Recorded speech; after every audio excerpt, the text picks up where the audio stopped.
Hello, this is Eli from Elfbait, and welcome back. So I just got done doing the abridged 30-day Dungeons and Dragons challenge. I ended it at day 21, but figured I would get back to doing some regular video content. So today I am jumping on to start what I hope will be a new series of videos as I'm gearing up for my New Year's campaign. And so I've been playing 5th edition for the last year, or most of that year, 2 different campaigns. One of them took about a 6-month hiatus, so really I guess that's 6 months playing, but playing every week for about 4 to 5 hours a night. So pretty good game run, only 4 players, so that's also made for a pretty fast and full game. So anyways, I want to start this series basically with what I've learned about 5th edition. So coming into 5th edition from my days as a DM, I had been playing since the old BX and AD&D days and up through 2nd and 3rd 3.5, and took a break from 4th. But so it had been a while since I had a chance to actually engage in an active campaign since 3rd edition. So, and while I've been reading and studying and listening and stuff to other stuff on the hobby, and certainly I'm always building worlds and writing adventures and creating monsters, even if I'm not running a game. It's just what I do. Coming into 5th edition, I had heard some stuff, but I also had some preconceptions of my own. I kept hearing about how it had changed from D&D and how it ran a lot different, from previous editions, and didn't really take that to heart. I've heard that in most editions, and it's always about how you can't play it this way or it plays so much different than that. And so for me, I didn't really didn't take it to heart. So there are some key things in 5th edition that are really different, and that's action economy more than ever plays into it. It's always been an issue, but it really is king in the game, especially considering the bounded accuracy, which is the other thing that you take into consideration. And that bounded accuracy then factors into so many other rules. I've heard a lot of people say that 5th edition is D&D on easy mode, and I would tend to agree with that. It is by far the hardest edition to kill characters in. Not that that's really a goal I set out to, but I feel that the threat of death certainly informs play and sets the tone for player decisions for their characters. So, don't to get too far ahead of myself. So, first thing I didn't take into account was really the key, the most detrimental thing to my campaign that I ran was not paying attention to the grounded accuracy. Coming out of 3rd edition too, where you had such wild numbers, it was really hard for me to believe that a plus one was actually a big deal now, or +2 is a big deal. Also, advantage is something to get used to. Because if you look at the numbers on a D20, an advantage is automatically like a +3 or 4 or something. I can't remember the math on it, but it's insane. It's an insane boost for a bonus, much higher than you would get with most situational bonuses, and definitely a lot nastier when coupled with a simple +1 or +2. So I didn't pay attention to that, and I didn't heed that part of the game, and it seemed silly to me to not give magical treasure early in the game, even if it was some of the minor items, because, well, that's what people play D&D for. So I mean, I think that there are ways around that, but I didn't really engage in that aspect of the rules as written. So I gave out too much magic too early. We also had some issues with story flow and everything that were on me as the DM that also led to the party getting some really powerful magic items too early in the game. even by regular game standards. Healing is really easy, with the rest systems. So that's another thing that I had to learn to do. If you hear a jingling in the background, like get a cat in the garage. Oh, there she is. There's Yeti. She's examining Christmas, which is still looming its head. So healing is another big thing to take into account when running the game. Short rests, long rests, if they're too easy to come by, then your players really have no real danger to themselves. They're not expending any resources. The time between, they're really too easily able to recoup their spells and all of that. So, and also with a lot of abilities now being rated per rest as opposed to per day, like they had in previous editions, controlling those rests and making rest harder to come by for the players is certainly something I'll be looking at in the future as well. I really feel that rest needs to be defined better, and there is some stuff covering it, and I think in Xanathar's they've talked about it, and I've seen some responses from the creators of 5th edition and D&D in general on Twitter and stuff that also speak to this. Rest really indicates that your characters are able to actually rest and are not simply tucked in a corner somewhere. Bounded accuracy in statistics and magic items and magic item access, the healing aspect of the game.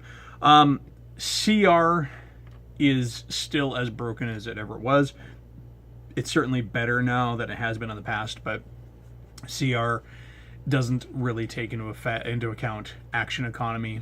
So you're actually better off running multiple lower CR monsters to achieve a certain higher encounter level than you are running a monster that equals that level. Because while damage output wise it may equal a party of X, it's just not going to be able to keep up. So I'll be keeping that into account as well, or taking that into account. So what else have I learned? I've learned that really, at least with my new players, and this is not system specific. So that was what I learned about 5th edition that I really took away from 5th edition rules wise. But what have I learned also from my group in this first arc? Well, actually, both groups. So my two groups are a more experienced group of adult players and a group of junior players, kids, teenagers, whatever you want to call them, that have a mixed level of experience within their years. Most of them are really new, but my wife, who has played D&D throughout the editions, is also part of that group, and my nephew, who is much more of an active player, is also part of that group as well. So, in the case of both of these groups, I feel that as a DM, where I failed was actually putting too much emphasis on capturing the player's interest with story, and in doing so, I feel I pulled them out of the moment a bit, and denied them the opportunity to have that honeymoon period that that adventuring parties really do need for the players and their characters to mesh. There's a certain something to be said for that. Those building levels 1 through 3 up through maybe 2 up into 4th and 5th level, where the characters are, the players are getting used to their characters, but also the interaction between characters it's forming how they interact and how the personalities within the party interact. And if you go too far afield too soon, you get the player. You can end up where I was, especially with my Monday group, which is the adult players, and that is they are looking towards the story, and and I'm pulling them out of the moments where they could be forming those greater attachments to one another. And this led to a group that was really not as cohesive as I had hoped it might be. There are certainly some responsibility of the players in those regards, to keep their characters on task and to make sure that their characters do mesh as a group. But as a DM, what I was doing is pulling them all over the world, and not that they had to, but clearly the stories that were being dropped in front of them did not keep them moving incrementally in places. And so I found out later in talking to them, kind of the post-mortem of that campaign, that there were things that they wanted to do in one area. They wanted to get to know one area better, and unfortunately everything that required their immediate attention was drawing them further and further away. And so while those story elements should have been there, and there's nothing wrong with having those bigger stories that do pull them in that direction, I should have, as a DM, found more for them to do earlier on, before they started catching wind of these things. And part of that comes from the fact that it's been some downtime since I've actually run a game, and also part of that comes from me interacting with new players, and I think feeling a little bit more pressured to engage their characters' backstories and create meaningful story and plot to pull in those people that I haven't played with before. Only one of my players is somebody I've actually run any D&D games with before. The rest are people who have played D&D, except for one who's never played an RPG before. But they've not played with me. So I was learning their play style at the same time I was trying to run a game for them. And so, yes, in that case, I pulled things apart and kind of constantly drew the party further and further from kind of the core area, and never gave them a chance to really congeal as a good party. What else did I take away from that? That really is most of what I took away from it in broad strokes. There are certainly specifics to that that led to that. Too many irons in the fire. I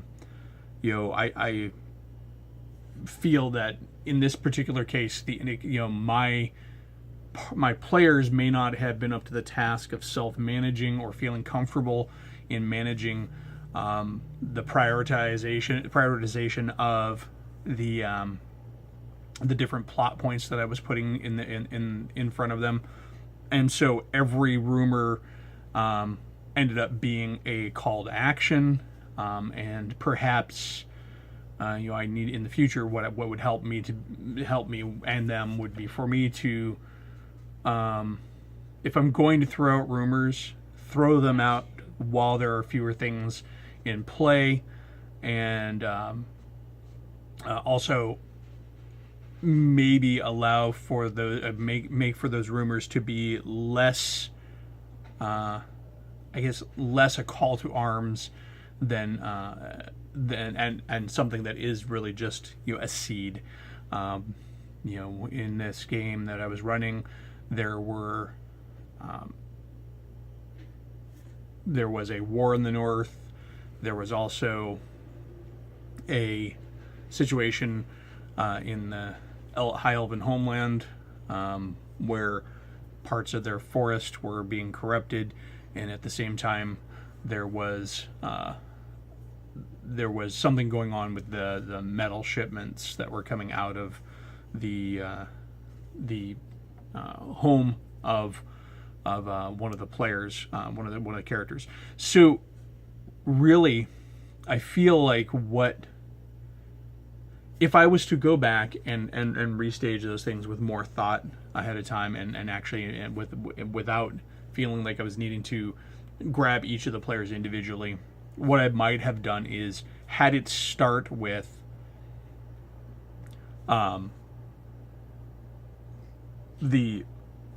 have them tool around in the west where they started for a while, and once they got up to a level, once the adventurers kind of naturally brought them further east, maybe learn that there was something going on in the homeland of my cleric, in the home city of my cleric, which is where the mining shipments and stuff were going missing, and have the party then go to investigate that, and while there learn that there was trouble in the Elven forest, but perhaps also at the same time learn at that point that there was trouble brewing in the north, as far as the northern baronies and stuff. So I mean, I could have worked those together instead of having all three of them become apparent at one point, and then spreading out, and then having to come back and figure out what they were going to deal with, having them discover one, then the next. Part of that came from a mismanagement of some of our downtime. We had hit a point in the campaign where we wanted to take a break from 5th edition, and maybe try playing some other stuff. We were playing the new Star Wars system, and so in doing so, I had everybody tell me what they were doing in their downtime, and so different players had very specific things that they wanted to do. My cleric actually wanted to travel home and visit his family and use some of the wealth that he had got to set them up with better living conditions. He wanted to buy them a farm and all of that. The ranger in my group had sent a message home to find out what was going on, and received a letter back with some information indicating that there was some trouble in the Elven homeland, the High Elven homeland. So,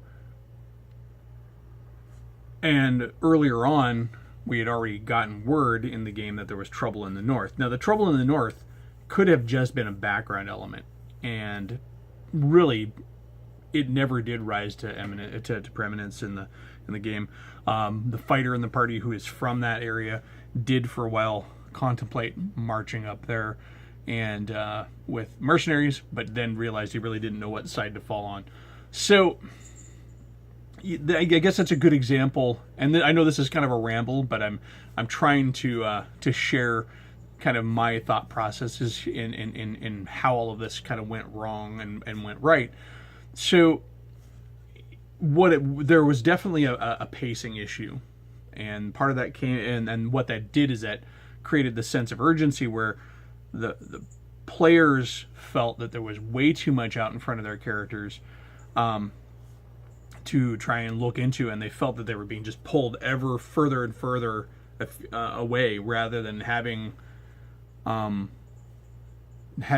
chance to really adventure in whatever. I mean, it would be one thing if they had one thing that was drawing them a ways away, but along the way they had little side adventures. Think of the Lord of the Rings. They know from the very beginning that they have to go to Mordor, and in the course of going to Mordor, there's all these other things that happen along the way. Those would all be cool little side adventures and side quests, not necessarily related directly to the plot, but they are things that happen along the way. Instead, I gave them up front, there is trouble in, Rohan, there is trouble in Gondor, there is trouble, and then we also have to go ahead and get the ring in. I gave that all up front and made them all big deals that they felt like they had to deal with, rather than, moving along and finding out that, hey, Gondor is not doing too well. Granted, the Lord of the Rings has this awesome party split, so it really allows the DM to do both. But in the future, I will definitely be looking at trying to keep things moving a little slower and at the player's pace, and maybe being a little more guarded with meta story in the campaign. So I don't want to ramble too much. This has already been 20 minutes of me just talking about what I learned and where we went wrong in the last campaign. But this is the kind of the first step in this new series that I want to do, little mini series I want to do of videos as I'm gearing up for the new campaign. I've been talking on Facebook with sort of a pre-funk to our Session 0. Session 0 is going to be, I believe, on the 1st of January. None of us are really doing anything, so we're all just going to go ahead and get together and meet for our regular Monday game, and then go ahead and do the thing and do our Session 0. But this, so this is kind of what I learned. I will likely be doing another video, maybe even later today or possibly tomorrow, to release down the road before my Session 0, as sort of how I handled the pre-funk kind of, pretext, pre-interview process for going into Session 0, and the why. There's a why to that. And why not just handle it all in Session 0? But anyways, so if you have questions, really at this point, this is a good point for questions for me. I try to get as much of my thought process out, but there are some things that I've always responded better to questions in a lot of ways than trying to get it all out of my head. So if you have questions in regard to my views on some things that I've learned from playing 5th edition this past year, or any suggestions for how to handle things, or just general comments on things that I've said or your ways of handling them, by all means, share that information in the comments below. That's what they're there for. And like, share, and subscribe, and keep following along. And so I will probably not go so far as to do a campaign diary. I found in my first attempt to do that is really cumbersome, and if I do, it's going to be much more sporadic and broad stroke, maybe touching on specific things that came up in the campaign rather than kind of a play-by-play. But anyways, it's Eli from Elfbait, thanking you as always for joining in and checking me out. Have a great one, and get out and game.